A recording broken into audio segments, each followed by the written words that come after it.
Isang maagang pa-Valentine's ang papaunlakan ni SB19 member Ken Suson or mas kilala rin bilang si Philip kasama ang up-and-coming boy band mula sa lungsod ng Davao na Player 2. Sa opisyal na anunsyo ng Ayala Malls Trinoma sa Quezon City, gaganapin ang Rhythms of the Heart ng Pebrero 11 alas 6 ng gabi sa Activity Center ng naturang mall.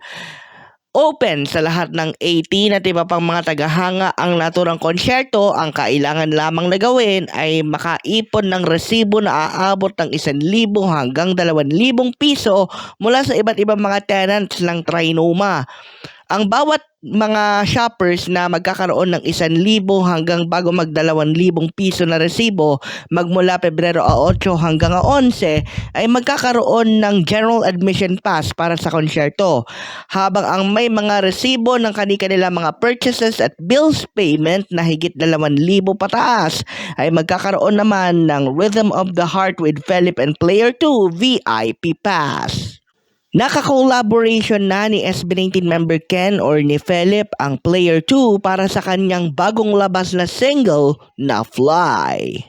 Samantala, sold out na ang VIP at Gold section tickets para sa na-reschedule na pagtatag World Tour Japan leg ng SB19.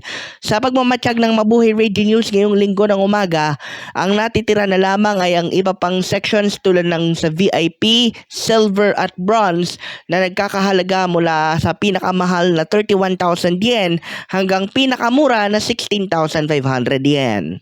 Matatandaan natin mga kamabuhay na Disyembre 9 ng nagdaang taon ang original na schedule ng pagtatag World Tour Japan leg sa Tokorozawa Sakura Town Concert Complex ng Saitama Prefecture. Pero na-postpone ito matapos ang 3 linggong sigalot sa pagitan ng bagong management ng SB19 na 1Z Entertainment at ng kanilang dating humahawak na show BT Philippines. Para sa Mabuhay Radio News na walang takot at walang pinapaboran, ito ang Senbat sa Patrol No. 2, Stephen Saraspe Perez.